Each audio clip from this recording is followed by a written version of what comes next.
ओम नमो भगवते वासुदेवाय। श्रीमद्भागवत महापुराण तृतीय स्कंध अध्याय 33। देवहूति को तत्व ज्ञान एवं मोक्ष पद की प्राप्ति।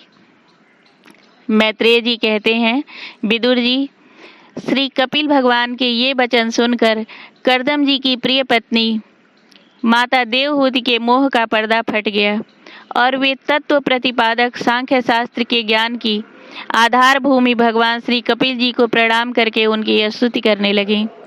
देवहूति ने कहा, कपिल जी, ब्रह्मा जी आपके ही नाभि कमल से प्रकट हुए थे। उन्होंने प्रलयकालीन जल में शयन करने वाले आपके पंचभूत इंद्रिय शब्द आदि विषय और मनोमय विग्रह का, जो सत्वादि गुणों के प्रवाह से युक्त सत्स्वरूप और कार्य एवं कारण दोनों का बीज है, ध्यान ही किया था। आप निष्क्रिय सत्य संकल्प संपूर्ण जीवों के प्रभु तथा सहस्रों अचिंत्य शक्तियों से संपन्न हैं। अपनी शक्ति को गुण प्रवाह रूप से ब्रह्मादि अनंत मूर्तियों में विभक्त करके उनके द्वारा आप स्वयं ही विश्व की रचना आदि करते हैं।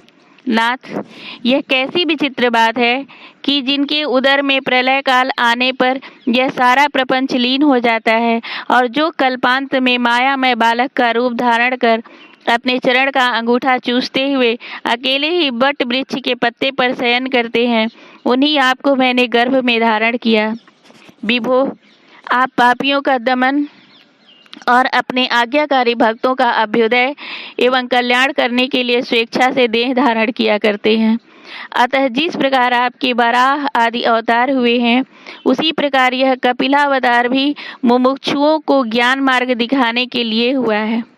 भगवान, आपके नामों का श्रवण या कीर्तन करने से तथा भूले भटके कभी कभी आपका बंधन या स्मरण करने से ही कुत्ते का मांस खाने वाला चांडाल भी सोमयाजी ब्राह्मण के समान पूजनीय हो जाता है। फिर आपका दर्शन करने से मनुष्य कृत्य हो जाए, इसमें तो कहना ही क्या है। अहो, वह चांडाल भी इसी में सर्वश्रेष्ठ है कि उसकी जिह्वा के अग्रभाग में आपका नाम विराजमान है। जो श्रेष्ठ पुरुष आपका नाम उच्चारण करते हैं, उन्होंने तप, हवन, तीर्थ स्थान, सदाचार का पालन और वेदाध्ययन सब कुछ कर लिया। कपिल देव जी, आप साक्षात परम ब्रह्म हैं। आप ही परम पुरुष हैं। वृत्तियों के प्रवाह को अंतर्मुख करके अंतःकरण में आपका ही चिंतन किया जाता है। आप अपने तेज से माया के कार्य गुण प्रवाह को शांत कर देते हैं तथा आपके ही उदर में संपूर्ण वेद तत्व निहित है। ऐसे साक्षात विष्णु स्वरूप आपको मैं प्रणाम करती हूँ। मैत्रेय जी कहते हैं, माता के इस प्रकार स्तुति करने पर मातृवत्सल परम पुरुष भगवान कपिल देव जी ने उनसे गंभीर वाणी में कहा। कपिल देव जी ने कहा, माता जी, मैंने तुम्हें जो यह सुगम मार्ग बताया है, इसका अवलंबन करने से तुम शीघ्र ही परम पद प्राप्त कर लोगी।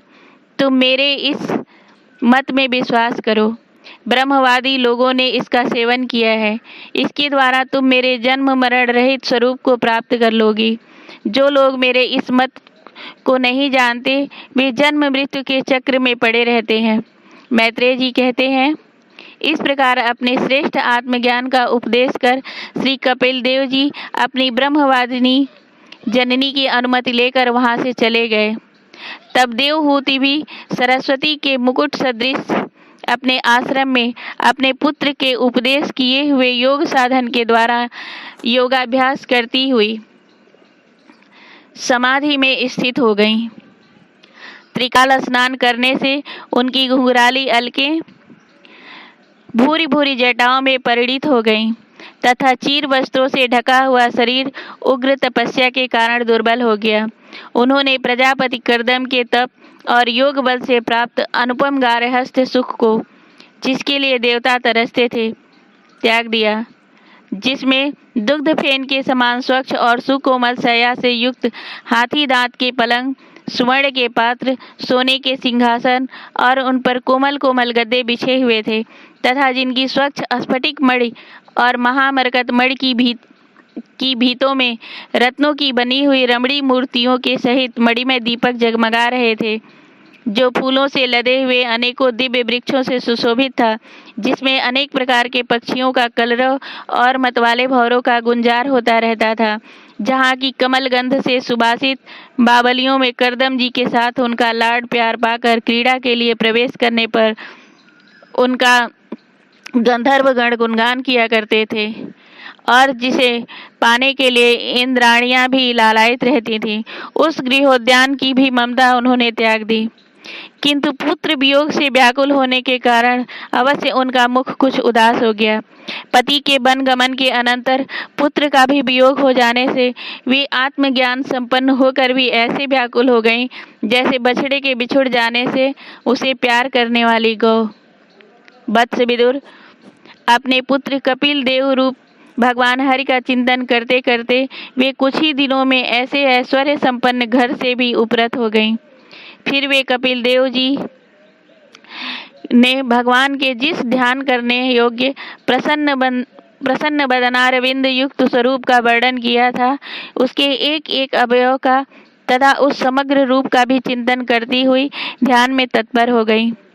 भगवत भक्ति के प्रवाह, प्रबल वैराग्य और यथोचित कर्मानुष्ठान से उत्पन्न हुए ब्रह्म साक्षात्कार कराने वाले ज्ञान द्वारा चित्त शुद्ध हो जाने पर वे उस सर्वव्यापक आत्मा के ध्यान में मग्न हो गई, जो अपने स्वरूप के प्रकाश से माया जनित आवरण को दूर कर देता है।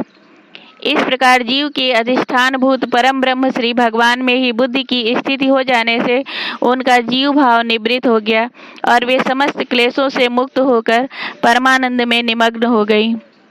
अब निरंतर समाधिस्थ रहने के कारण उनकी विषयों के सत्यत्व की भ्रांति मिट गई और उन्हें अपने शरीर की भी सुधि न रही, जैसे जागे हुए पुरुष को अपने स्वप्न में देखे हुए शरीर की नहीं रहती। उनके शरीर का पोषण भी दूसरों के द्वारा ही होता था, किंतु किसी प्रकार का मानसिक क्लेश न होने के कारण वह दुर्बल नहीं हुआ। उनका तेज और भी निखर गया और वह मैल के कारण धूम युक्त अग्नि के समान सुशोभित होने लगा। उनके बाल बिथुर गए थे और वस्त्र भी गिर गया था, फिर भी निरंतर श्री भगवान में चित्त लगा रहने के कारण उन्हें अपने तपोयोग में शरीर की कुछ भी सुधि नहीं थी, केवल प्रारब्ध ही उनकी रक्षा करता था। विदुर जी, इस प्रकार देवहूति जी ने कपिल देव जी के बताए हुए मार्ग द्वारा थोड़े ही समय में नित्य मुक्त परमात्मा स्वरूप श्री भगवान को प्राप्त कर लिया।